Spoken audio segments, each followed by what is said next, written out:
Nah, apa cirinya solusi itu datang? Yaitu kalau kita merujuk kepada Al-Quran ya, kisah-kisah.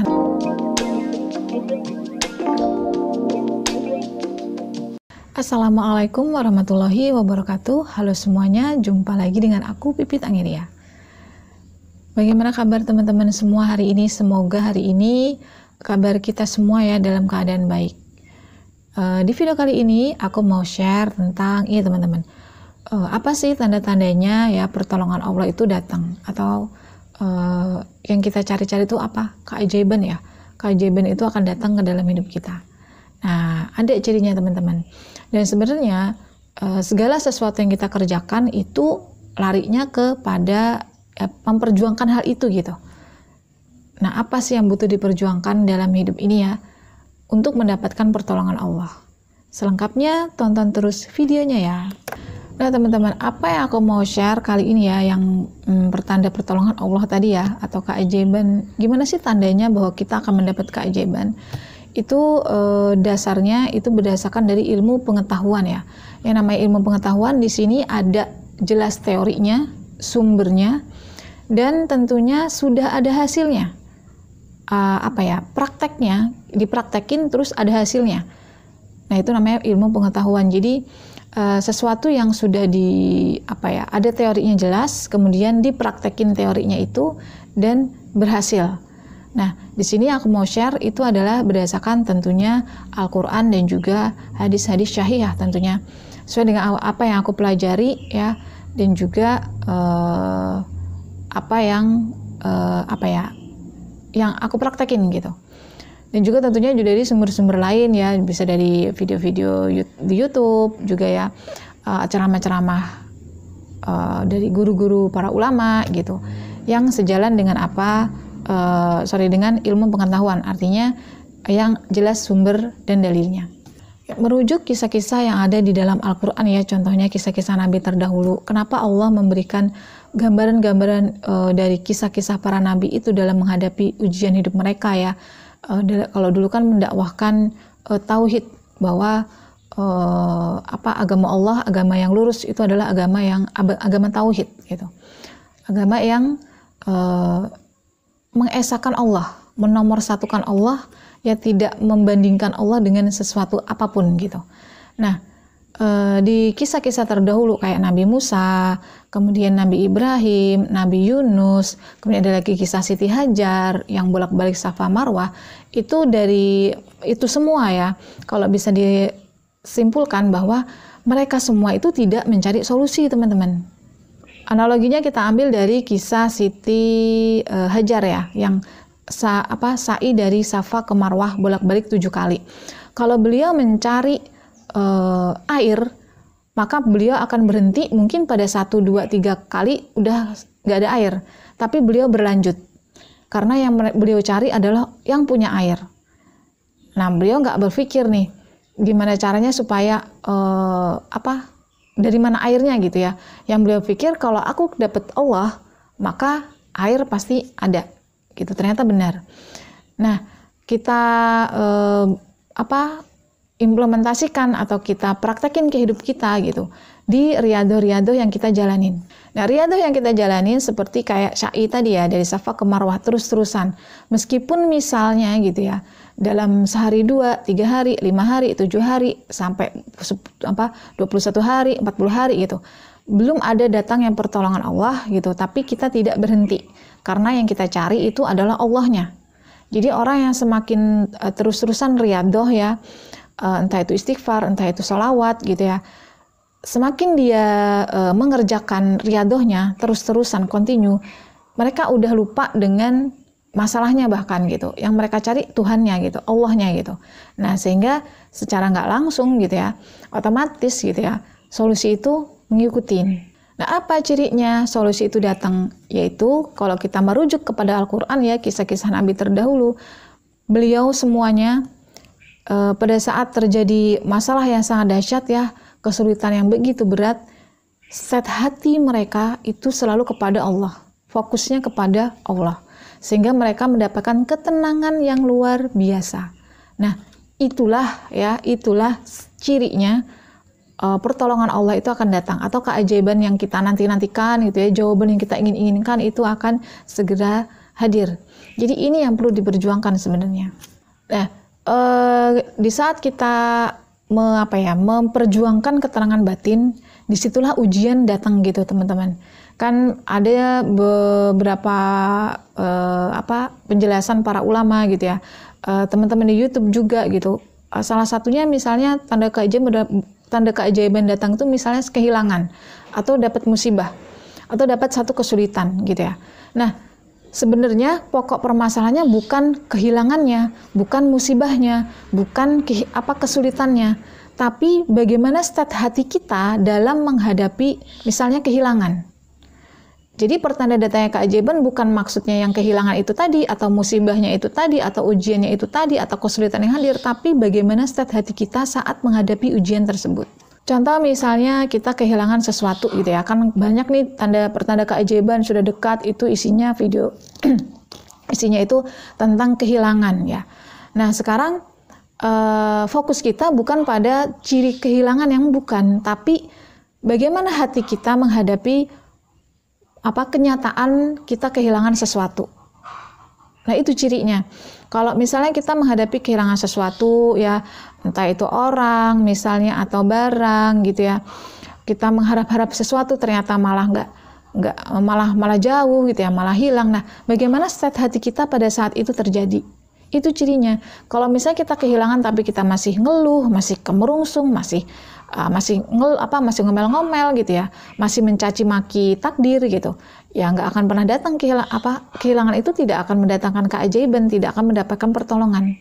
Sedangkan jelas sekali ya Allah menyatakan di dalam surat saya lupa, Al-Fajr yang kalau tidak salah ayat 27 sampai 30, mohon maaf kalau salah bisa tolong direvisi ya. Itu yang artinya bahwa hai jiwa-jiwa yang tenang ya, hai jiwa-jiwa yang tenang, kembalilah kepada aku, ke dalam surgaku gitu.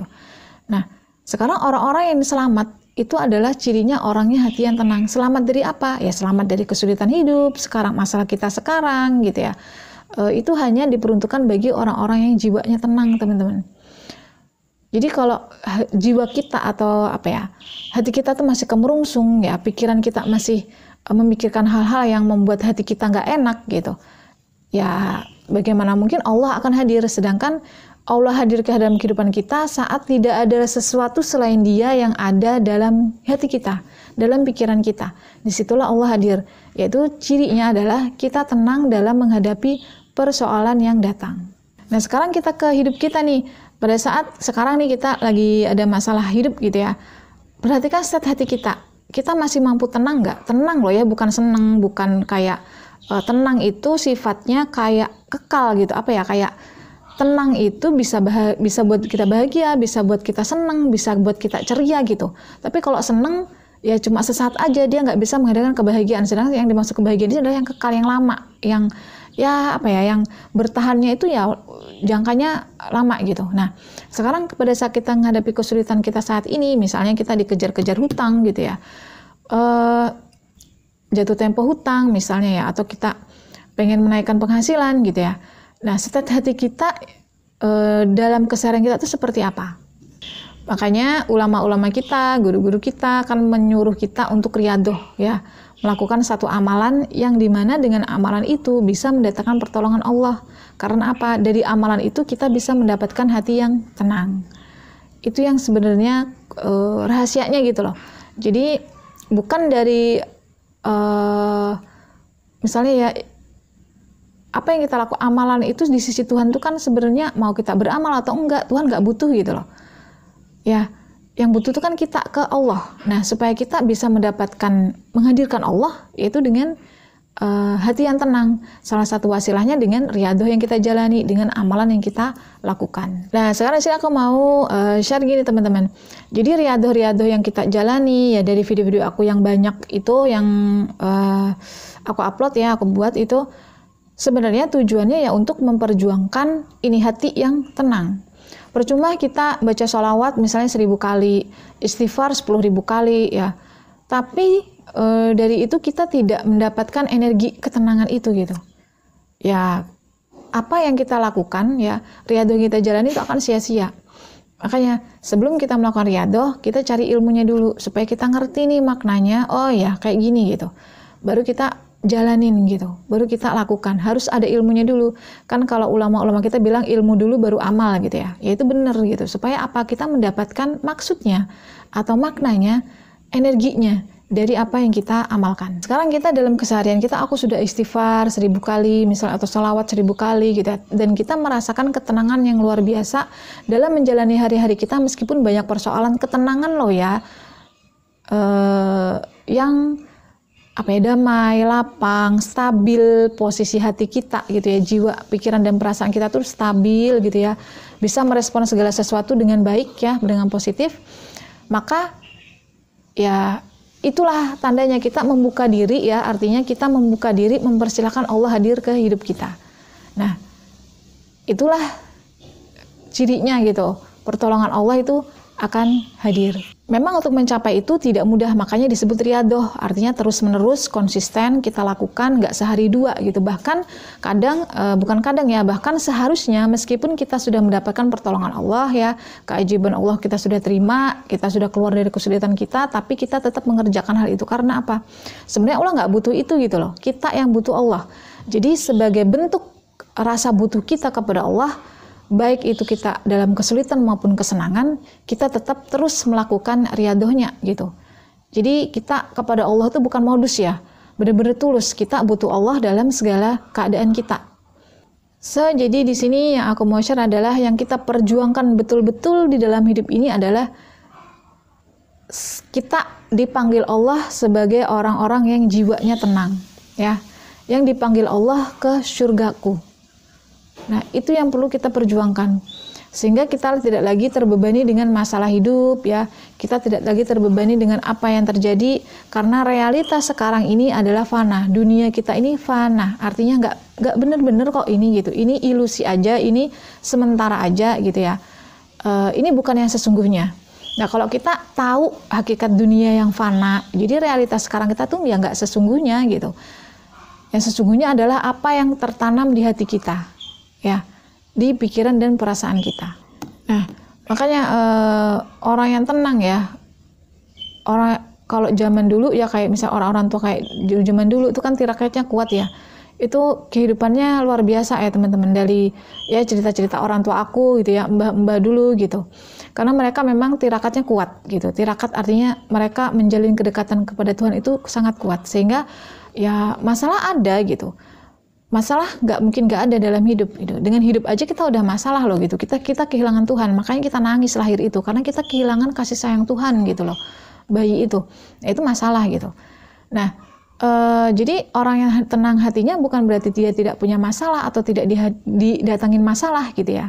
Tapi bagi mereka itu bukan suatu masalah. Mungkin orang lain memandang masalah, tapi bagi mereka itu adalah warna-warni kehidupan yang hadir, di mana orang-orang yang hatinya tenang itu pasti selalu dapat solusi dari apa masalahnya gitu, karena ya mereka menganggap itu bukan satu masalah gitu. Dengan hati yang tenang dia nyambut itu, bersahabat dengan itu gitu. Akhirnya ya solusi masalah itu nggak lama-lama gitu. Artinya selalu ada solusi yang hadir gitu dalam hal apapun ya teman-teman.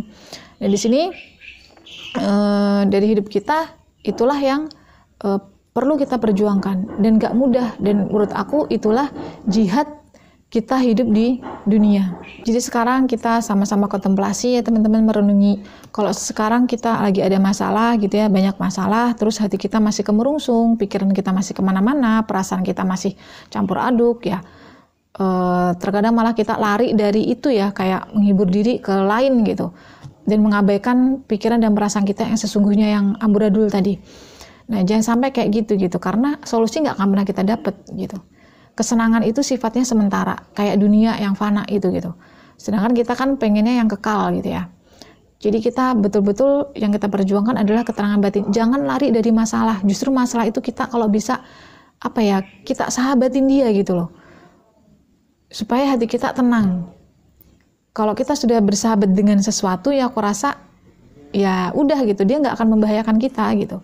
Meskipun misalnya gini ya, Iya teman-teman, kita punya hutang miliaran atau ratusan juta aja lah. Terus rentenir datang, ya penagih datang gitu. Ini masalah nih ya. Tapi hati kita tenang ngadepinnya. Kita yakin kita bersama Allah. Allah hadir di dalam diri kita. Jadinya, oh aku tenang menghadapi ini. Nah, pada saat itu mereka nggak membahayakan teman-teman. Orang yang hatinya tenang saat digeber-geber masalah itu nggak membahayakan dirinya. Ya, sebelum solusi itu datang, segala masalah yang hadir, ancaman-ancaman yang datang, itu nggak akan membahayakan dirinya sedikit pun. Karena aku pernah mengalami itu. Berada dalam situasi yang sangat kalut dan mengerikan, dan tapi itu nggak membahayakan sama sekali buat aku. Sebelum datangnya pertolongan Allah. Sehingga pada saat kita mampu mempertahankan itu, hadirlah pertolongan Allah itu. Jadi buat teman-teman ya, atau kita semua yang sedang dalam masalah sekarang, persoalan hidup, kesulitan, perjuangkan hati yang tenang. Insya Allah segala permasalahan, persoalan hidup itu tidak akan membahayakan kita, tidak akan memudaratkan kita. Ya, selama Allah membersamai kita, sesuatu apapun itu, hutang kita, mungkin kesulitan-kesulitan kita sekarang, apapun itu tidak akan membahayakan kita. Ya, jadi kita tetap ada pada satu state ketenangan batin yang luar biasa sambil menunggu datangnya pertolongan Allah. Karena itu Tuhan pasti hadir. Oke, baik, itu aja dulu sharing dari video kali ini. Semoga bermanfaat dan sampai jumpa lagi insya Allah nanti di video-video aku berikutnya. Semoga kita semua selalu dalam lindungan Allah dan bimbingan Allah dalam menjalani kehidupan ini. Wassalamualaikum warahmatullahi wabarakatuh. Dadah.